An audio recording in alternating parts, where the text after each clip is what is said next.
Good morning बच्चों। आज Monday है और हम लोग अपनी क्लास फिर शुरू कर रहे हैं। हमने अपना सिलेबस कंप्लीट करके और रिपीट शुरू किया हुआ था। लास्ट लेक्चर में मैंने आप लोगों को रिपीट करते हुए पहले लेक्चर को रिपीट किया था। अभी भी आप लोग अगर लेक्चर पूरा करने होने के बाद में सुनोगे नहीं तो अभी आपका भगवान ही रखवाली है कि आप लोग का सिलेबस कैसे कंप्लीट होगा। एक बार रिपीट हमारा चल रहा है और पहले चैप्टर में मैंने आप लोगों से काफ़ी सवालात किए थे।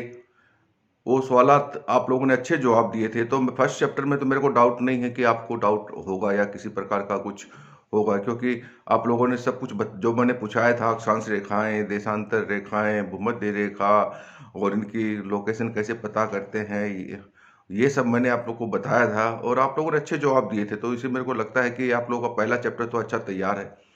तो इसलिए रिपीट करते टाइम मैंने आपको बता भी दिया था कि आपका अच्छी तैयारी है पहले लेक्चर की, तो पहले जो चैप्टर है उसके बारे में और भारत की स्थिति के बारे में, भारत की लोकेशन क्या है, कहाँ से कहाँ तक है, कितने डिग्री में है, ये सब लोग आप लोगों ने अच्छा जवाब दिया था। और इसके साथ ही मैंने आपको ये भी पूछा था कि भारत की जो बाउंड्री लाइन्स हैं उसके बारे में भी काफ़ी पूछा था, तो आप लोगों ने अच्छे जवाब दिए थे। आज हम लोग रिलीफ स्ट्रक्चर के बारे में देखेंगे। रिलीफ स्ट्रक्चर क्या होता है, ये आपका सेकेंड चैप्टर है और इसको हम लोग एक दिन में कंप्लीट नहीं करेंगे क्योंकि काफ़ी बड़ा चैप्टर है ये। और भारत के धरातलीय स्वरूप को हम लोग कितने भागों में बांट सकते हैं, कैसे बांट सकते हैं और कौन कौन सी मुख्य श्रेणियां हैं, इन चीज़ों को हम लोग आज देखेंगे। तो रिलीफ स्ट्रक्चर क्या है, आप लोग देखते हो घर से आते टाइम यहाँ भी देखते हो कि यहाँ तक भी आप लोगों ने देखा होगा कि भारत के जो धरातलीय स्वरूप में काफ़ी चेंजेज आते हैं। अगर कोई साउथ की तरफ से, दादरी की तरफ से आता देखा होगा, टिब्बे वगैरह है। अगर आप लोग जींद साइड से या रोहतक साइड से आते हो तो समतल भूमि है। तो यहाँ एक डिस्ट्रिक्ट भिवानी में ही इतना बदला हुआ स्वरूप नज़र आता है, तो टोटल भारत में क्या स्वरूप होगा। तो भू आकृति जो भी होती हैं भारत की, जो भी हैं एक विशाल देश में, वो तीनों आकृतियाँ तीन चीज़ों पर डिपेंड करती हैं। पहला है भौगोलिक संरचना, ज्योग्राफिकल जो स्ट्रक्चर है वो है। दूसरा पराक्रम, जो प्रोसेस है, किस प्रोसेस से बन के ये चीज़ें बन के आई हैं, ये है। तीसरा विकास की अवस्था, स्टेजेज ऑफ डेवलपमेंट। ये तीनों चीज़ें जब मिलती हैं आपस में तब किसी भी स्ट्रक्चर का विकास होता है। तो ये तीनों चीज़ें मिलके भारत के स्ट्रक्चर को बनाती हैं। और जो भारत का टोटल स्ट्रक्चर है, जो भूतल है, वो इन्हीं के बनाने से बना है। और टोटल भूतल को हम लोग अगर देखें तो हम लोग 6 भागों में डिवाइड कर सकते हैं। सबसे पहला उत्तरी तथा उत्तरी पूर्वी पर्वतमाला, जिसमें हिमालय वगैरह आते हैं। दूसरा है उत्तरी भारत का मैदान। तीसरा प्रायद्वीपीय पठार। चौथा है भारत का मरुस्थल। पांचवा है तटीय मैदान और छठा है द्वीप समूह। अभी रिपीट हो रहा है इसलिए आप लोगों को शायद कुछ याद भी होगा, तो याद है तो फिर आप लोगों को पता भी लग रहा होगा कि कौन कौन से जगह हैं जो कि हमने पढ़ी थी पहले। तो ये सब चीज़ें इसमें, और मैंने आपको असाइनमेंट यही क्वेश्चन भी दिया भी था कि स्ट्रक्चर के बारे में कितने भागों में डिवाइड कर सकते हैं, क्या है कि क्या नहीं, ऐसे मैंने पूछा था। और इसमें आपके जो आपका सेकंड चैप्टर है, इसमें आपको ये डायग्राम भी बना के दिखाया हुआ है कि कितने भागों में, ये 6 भाग हैं, कितने भागों में ये बना। अपने जो सर्कल डायग्राम से आपको दिखाया हुआ है, ये देख लो कि कैसे भारत का स्ट्रक्चर कितने भागों में, कहाँ से कहाँ तक ये फैला हुआ है और इसका कितना परसेंट जो एरिया है वो इसको कवर करता है। तो आपका ये जो पर्वतमाला है 10.7% में है, पहाड़ियाँ हैं 18.6 हैं, पठारी भाग है 18.6 हैं, मैदानी भाग है 43% है। ये टोटल एरिया मिलाकर 100% बनता है और टोटल भारत का धरातल जो है वो इसी का मिला जुला स्वरूप है। सबसे पहले हम जो पहला भाग है उत्तरी तथा उत्तरी पूर्वी पर्वतमाला, उसको हम लोग लेते हैं। 1 बाय 1 हम लोग देखते हैं। उत्तरी तथा उत्तरी पूर्वी पर्वतमाला श्रेणियों में हिमालय और पूर्वांचल की पहाड़ियों को हम लोग शामिल कर सकते हैं। यह विश्व की सर्वाधिक ऊंची श्रृंखला है। जैसा कि हिमालय की ऊंचाई सबसे विश्व की सबसे ज़्यादा ऊंचाई वाला क्षेत्र है, जिसके हिमालय की ऊंचाई 8,848 मीटर है, जो कि आप लोगों को याद भी है और मैं बता भी चुका हूँ आप लोगों को। इसमें ज़्यादा हाइट होने की वजह से यहाँ 12 महीने बर्फ़ जमी रहती है और टोटली बर्फ़ से ढका हुआ एरिया है। और इसको भारत के उत्तर में एक धनुषाकार में ये एक श्रृंखला बनी हुई है। इसमें अगर हिमालय के पूर्वी पश्चिम में फैलाव को देखें हम लोग, तो ये कन्वेक्स जो मोड़ दक्षिण की ओर है, और हिमालय पूर्वी पश्चिम में फैला हुआ है, और पश्चिम में सिंधु नदी के महाखंड जो है वो हिम नदी के महाखंड तथा इसकी लंबाई लगभग 2400 किलोमीटर के करीब है। हिमालय की चौड़ाई कश्मीर में लगभग 500 किलोमीटर है और अरुणाचल प्रदेश में ये लगभग 200 किलोमीटर है। ये चौड़ाई हम लोग देखें तो लंबाई 2400 और चौड़ाई 200 से 500 किलोमीटर के करीब है। यह क्षेत्रफल लगभग 5 लाख वर्ग किलोमीटर के एरिया में आता है। इसकी औसत ऊंचाई 5500 मीटर है। विश्व की 6500 मीटर से ऊंची अधिकांश चोटियां एशिया की हिमालय की काराकोरम श्रेणी में ही आती हैं। जो ऊपर वाली जो काफ़ी ऊंची चोटियां हैं इसी एरिया में आती हैं। हिमालय की ये श्रेणियाँ एशिया में स्थित पामीर की गांठ, जिसे दुनिया की छत कहा जाता है, इसको हम लोग बोल सकते हैं। हिमालय का भौगोलिक विभाजन देखें तो इसको 5 भागों में हम लोग डिवाइड कर सकते हैं।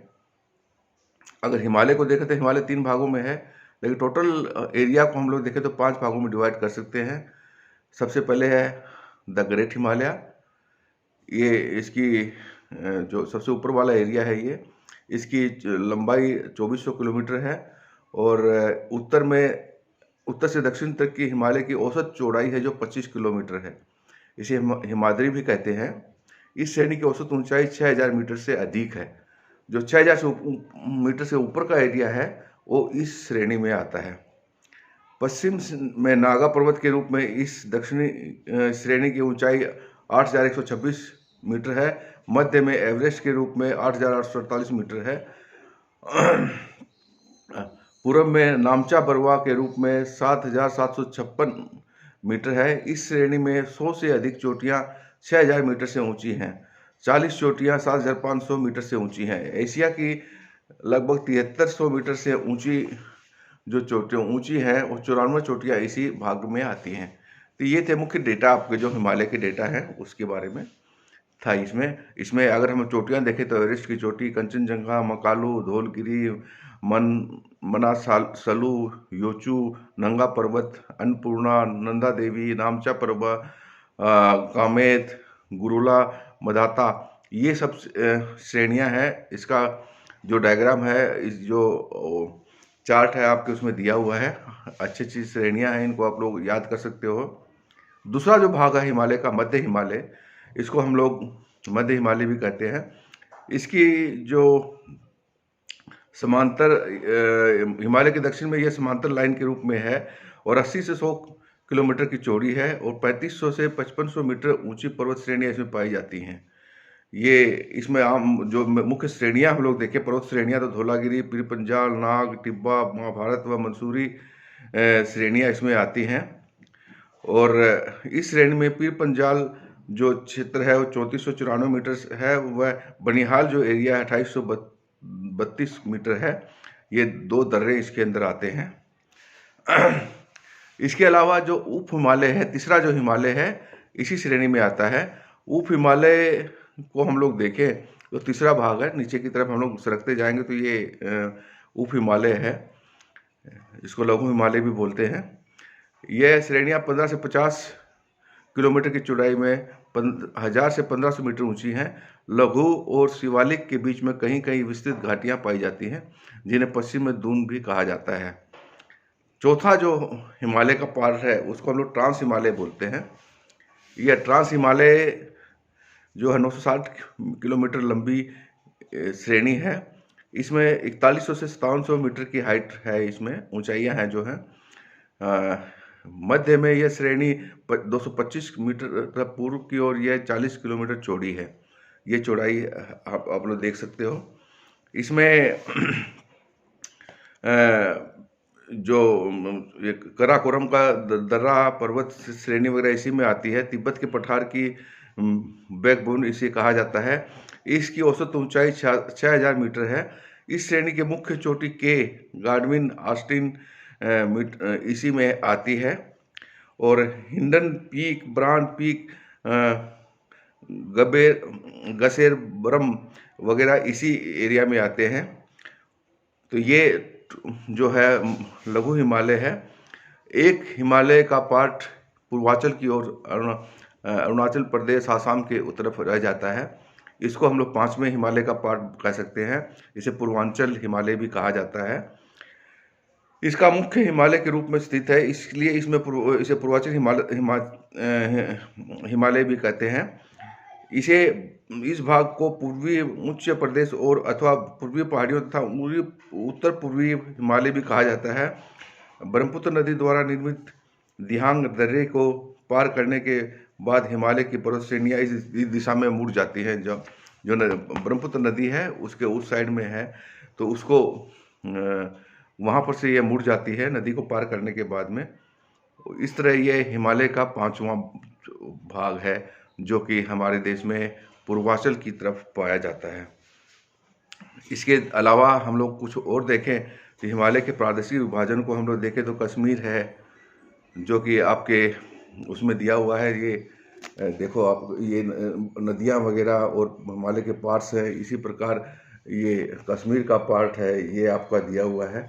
तो इसको हम लोग पश्चिमी हिमालय के रूप में या पूर्वी हिमालय के रूप में या हिमालय की विभाजन, कश्मीरी हिमालय के विभाजन के रूप में हम लोग देख सकते हैं। तो ये हिमालय के जो पार्ट है, हिमाचल का जो भाग है उसमें इसको शामिल किया गया है। दार्जिलिंग और सिक्किम हिमालय भी इसमें शामिल किया गया है। अरुणाचल हिमालय भी इसमें शामिल किया गया है। ये था आपका हिमालय का एरिया। उसको किस तरह भागों में डाल सकते हैं। पर्वतीय भाग को हम लोग इसमें ले रहे हैं, सारे को शामिल कर रहे हैं। कल हम लोग उत्तरी भारत का मैदान है, मैदानी एरिया है, उसके बारे में डिस्कस करेंगे। तो आप लोग साथ साथ इसको करते रहें तो आपके लिए आसानी होगी। कुछ बच्चे लेक्चर सुनते भी नहीं हैं, और मैं रोज़ बोलता हूं कि कम से कम आप लोग कुछ नोट्स नहीं बनाओ तो लेक्चर को साथ में सुन लो, तो कुछ ना कुछ याद ज़रूर होगा। कम से कम मेन हेडिंग्स आपको याद हो जाएंगी। तो मैं आपको फिर रिक्वेस्ट करता हूं कि बच्चों अपना सिलेबस तैयार रखो, सिलेबस करते रहो, तो अच्छा रहेगा आपके लिए, आपके एग्ज़ाम पॉइंट ऑफ व्यू से बहुत अच्छा रहेगा। Thank you very much, have a nice day.